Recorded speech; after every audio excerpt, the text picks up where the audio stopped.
Pada video sebelumnya, kita sudah membahas sejarah Romawi, mulai dari berdirinya kota Roma, berdirinya monarki Romawi, dan dilanjutkan oleh Republik Romawi.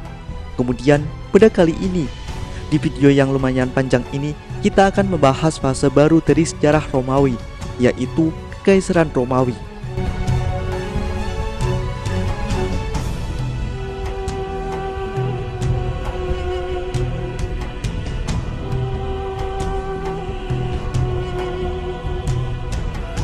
Pada pertengahan abad pertama sebelum Masehi, di Republik Romawi terjadi perang saudara antara Mark Antony dan Octavianus. Di dalam perang tersebut, Octavianus keluar sebagai pemenang perang. Octavianus kemudian menjadi kaisar pertama Romawi yang berkuasa selama 44 tahun. Bentuk pemerintahan yang Octavianus bangun adalah sebuah kekaisaran Romawi. Selama masa pemerintahannya, Octavianus dikenal sebagai Augustus Caesar, sebuah gelar yang dianugerahkan oleh para senat. Meskipun Augustus menjadi orang yang paling berkuasa di Romawi, di dalam merubah sistem pemerintahan Romawi, Augustus sangat berhati-hati. Augustus tetap mempertahankan lembaga-lembaga Romawi kuno seperti senat dan konsulat. Menurut Augustus sendiri, perubahan sistem pemerintahan harus dilakukan jika kekaisaran Romawi ingin berjalan. Selama masa pemerintahannya, Augustus membawa perdamaian ke tanah penaklukan Romawi. Dia juga memulai program pembangunan yang ambisius. Selain itu juga, di bawah pemerintahannya, sastra dan seni berkembang pesat.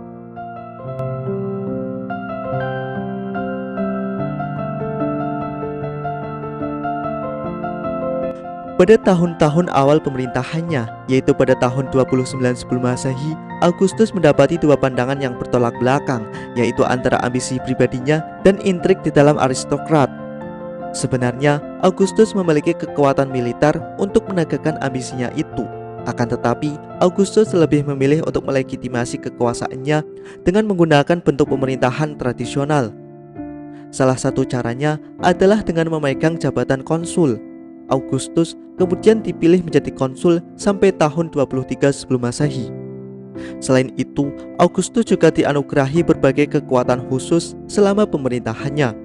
Kemudian, pada tahun 27 sebelum Masehi, Augustus secara sukarela melepaskan kekuatan militer besarnya yang dia miliki selama perang saudara melawan Mark Antony sebelumnya. Hak tersebut Augustus kembalikan kepada senat dan rakyat. Dan sebagai imbalannya, Augustus diberi jabatan selama 10 tahun di provinsi Galia, Spanyol, dan Suriah, di mana di tiga tempat inilah pasukan Augustus bermarkas. Jadi, langkah ini menjadi cara bagi Augustus untuk melegitimasi kekuatan militernya.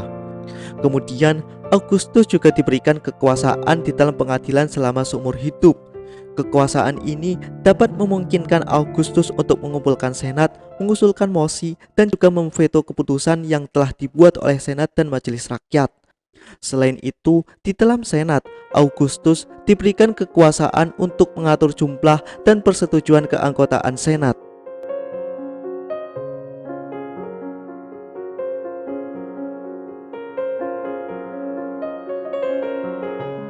Walaupun Augustus seperti melakukan pembatasan bagi kekuasaan senat, akan tetapi pada faktanya Augustus sangat ingin untuk mempertahankan senat, karena baginya senat merupakan tradisi dari Romawi itu sendiri. Augustus selalu berusaha untuk membangun hubungan baik dengan para senat. Di dalam upayanya untuk menyingkirkan senat yang tidak layak, Augustus kemudian memotong jumlah senat dari yang tadinya 1000 orang menjadi 600 orang. Sebagai gantinya, Augustus mempromosikan orang-orang dari kelas yang sebelumnya dilarang masuk senat, yaitu kelas Equites, untuk masuk ke dalam senat. Para senat kemudian diberikan tugas untuk menjalankan pemerintahan di Roma dan di semenanjung Italia ataupun provinsi-provinsi yang strategis. Para senat jugalah yang menetapkan gubernur di suatu provinsi dengan masa jabatan selama 1 tahun. Provinsi tersebut pada umumnya dikenal sebagai provinsi publik, yaitu provinsi yang terletak di semenanjung Italia.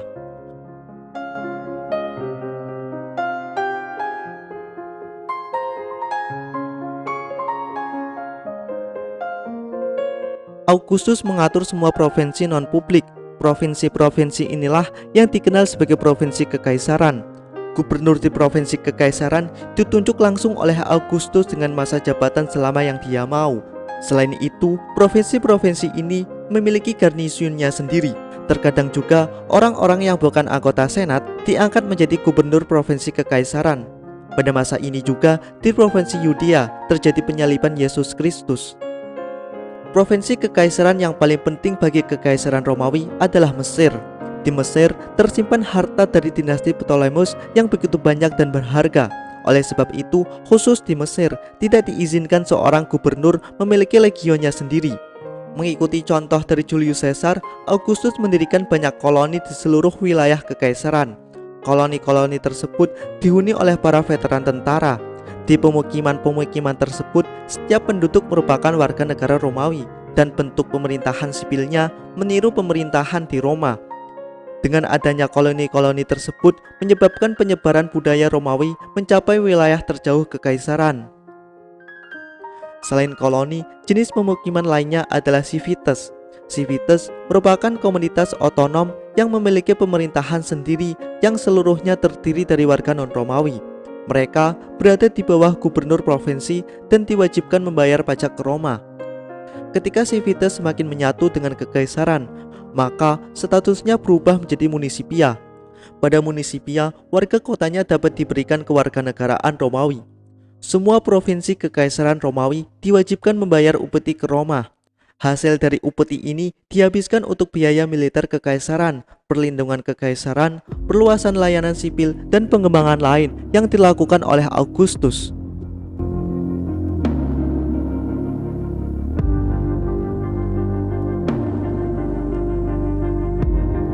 Meskipun jumlah penduduknya sangat besar, kota Roma masih terlihat seperti oppidum yang berdinding tua.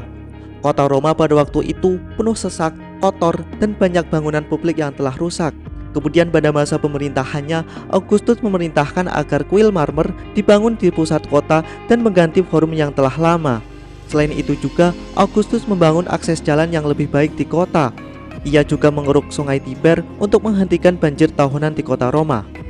Sementara itu, di dalam keamanan kota Roma, Augustus membentuk pasukan polisi yang terdiri dari 4 kohort pasukan khusus. Selain itu juga, Augustus menyiapkan 7.000 pasukan sebagai penjaga malam. Pasukan malam tersebut ditugaskan untuk mengawasi kebakaran atau bentuk kejahatan yang terjadi pada malam hari. Pada masa pemerintahan Augustus yang penuh kedamaian ini, sastra Romawi berkembang pesat.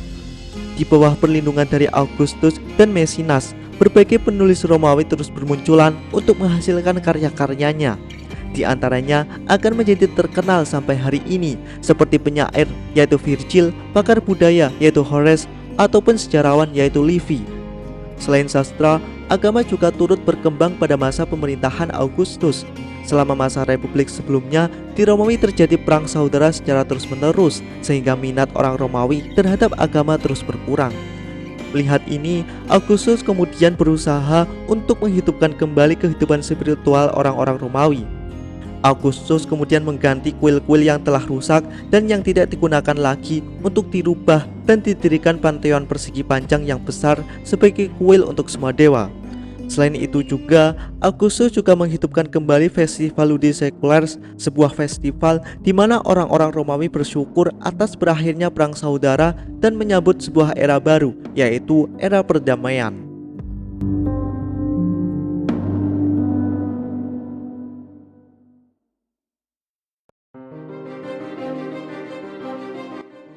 Loyalitas seorang legion bagi Augustus merupakan hal yang sangat penting. Oleh sebab itu, pada setiap tahun, pada hari pertama bulan Januari, setiap prajurit bersumpah setia kepada Augustus, karena Augustus menyandang nama Julius Caesar yang didewakan. Oleh sebab itu, sumpah yang diberikan kepadanya membawa beban sumpah agama.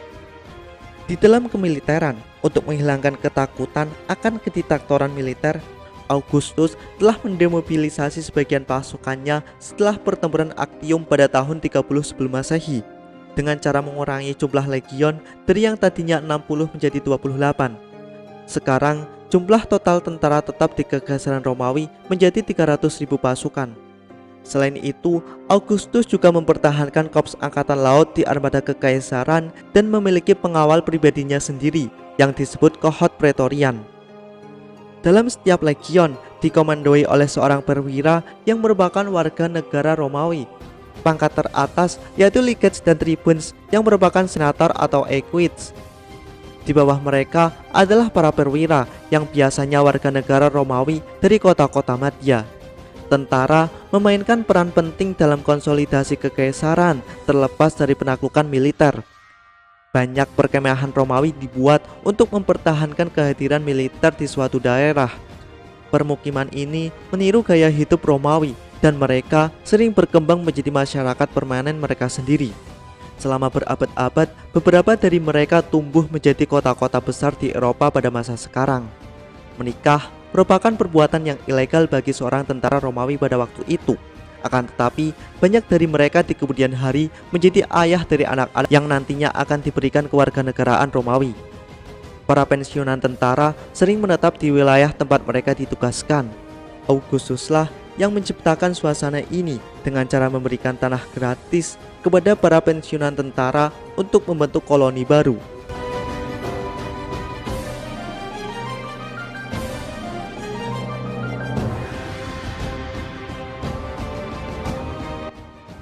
Sebenarnya, pada masa pemerintahan Augustus, ekspansi Romawi bisa dibilang cukup lambat.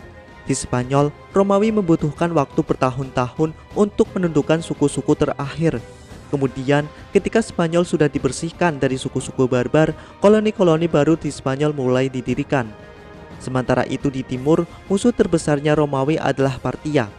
Pada waktu itu, di Armenia sedang terjadi perang saudara. Romawi dan Partia mengambil pengaruh di dalam perang saudara tersebut. Kedua kerajaan tersebut mendukung orang-orang yang saling berebut tahta. Ketika calon penerus yang didukung oleh Romawi dapat menduduki tahta, tak lama kemudian dapat digulingkan oleh calon yang didukung oleh Partia. Kondisi tersebut berlangsung selama bertahun-tahun hingga suatu saat Augustus menarik diri dari Armenia. Kemudian pada tahun 20 sebelum Masehi, anak dari Augustus yakni Tiberius merundingkan perjanjian damai dengan Partia. Kemudian di wilayah Balkan, kekuasaan Romawi dapat mencapai sungai Danube. Keberhasilan militer Romawi di wilayah ini pada akhirnya menghasilkan 3 provinsi baru, yaitu Moesia, Pannonia, dan Dalmatia. Pada saat yang sama, ketika provinsi-provinsi baru diperoleh di Balkan, Romawi mulai memperluas ke tanah Jerman. Pada tahun 11 sebelum Masehi, Jenderal Nero Claudius Drusus menghadapi suku-suku Jerman yang telah melakukan serangan ke wilayah utara, yaitu wilayah Galia. Pada saat itu, pasukan Romawi dapat mengalahkan pasukan suku-suku Jermanik di dalam pertempuran Sungai Lupia. Selama 2 tahun berikutnya, pasukan Romawi dapat memperluas kekuasaannya ke timur dengan mencapai Sungai Elbe. Perlu kita ketahui bahwa dominasi Romawi terhadap suku-suku Jermanik yang berada di Sungai Rhine sampai Sungai Elbe sangat lemah dan kedepannya tidak akan bertahan lama. Kemudian, menjelang akhir pemerintahannya, Augustus menunjuk gubernur provinsi baru yaitu Varus ke wilayah Rhine. Kerasnya pemerintahan Varus di Jerman ternyata memicu timbulnya pemberontakan.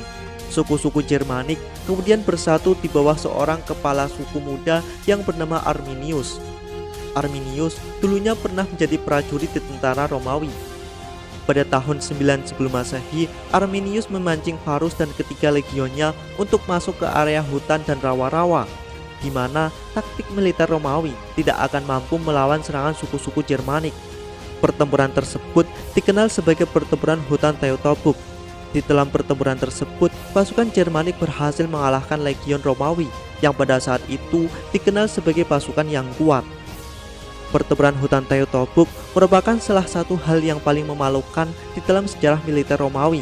Konon, ketika berita tersebut mencapai kota Roma, Augustus berteriak, "Varus, Varus, kembalikan legionku." Upaya Romawi untuk menundukkan suku Jermanik dan memperluas kekuasaan ke utara terbukti tidak berhasil. Dan kemudian, hingga runtuhnya Romawi Barat itu sendiri, Sungai Rhine menjadi perbatasan paling utara di daratan Eropa.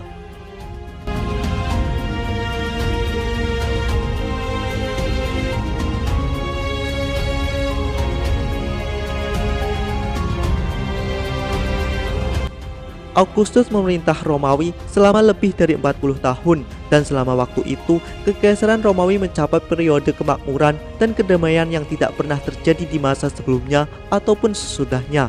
Akan tetapi ada satu hal yang menjadi pikiran bagi Augustus, yaitu dia belum memiliki calon penerusnya. Dalam sejarah, Augustus tercatat 3 kali melakukan pernikahan. Akan tetapi, dari ketiga pernikahan tersebut, dia tidak bisa memiliki satupun putra kandung. Kemudian, ketika usia Augustus sudah tua dan kesehatannya mulai memburuk, maka saat penting baginya untuk menentukan siapa penggantinya itu. Kemudian, pilihan pertama Augustus adalah Agrippa, menantunya dan mantan teman seperjuangannya. Akan tetapi, dalam waktu 1 tahun pengangkatannya, Agrippa meninggal. Pilihan Augustus yang berikutnya adalah anak tirinya, yaitu Tiberius, yang telah menjadi salah satu jenderal Augustus yang paling berbakat dan terkenal. Pada tahun 12 sebelum Masehi, Augustus memaksa Tiberius untuk menceraikan istrinya, yaitu Vespania, untuk menikahi janda Agrippa, yaitu Julia. Tiberius kesal karena campur tangan Augustus dalam kehidupan pribadinya. Tiberius kemudian mengasingkan diri di Pulau Rhodes, di mana dia tinggal selama 7 tahun. Karena gagal menjadikan Tiberius sebagai pewaris tahta, Augustus kemudian memilih 2 putra tertua Agrippa, yaitu Gaius dan Lucius Caesar, untuk mengambil alih kekaisaran Romawi. Akan tetapi, pada tahun 4 sebelum Masehi, kedua orang tersebut meninggal. Dengan kondisi tersebut, maka Augustus tidak memiliki pilihan lain selain kembali ke Tiberius. Tiberius kemudian dipanggil lagi ke Roma. Pada tahun-tahun berikutnya, Tiberius diangkat ke berbagai posisi politik penting, hingga pada tahun 13 Masehi, ia diberikan kekuasaan yang setara dengan Augustus. Di waktu yang sama juga, Augustus meninggalkan sebuah wasiat di House of the Vestal di Roma, bersamaan dengan catatan tentang karya hidupnya yang disebut Res Gestae Divi Augusti atau pencapaian Augustus. Augustus kemudian meninggal pada bulan Agustus tahun 14 Masehi.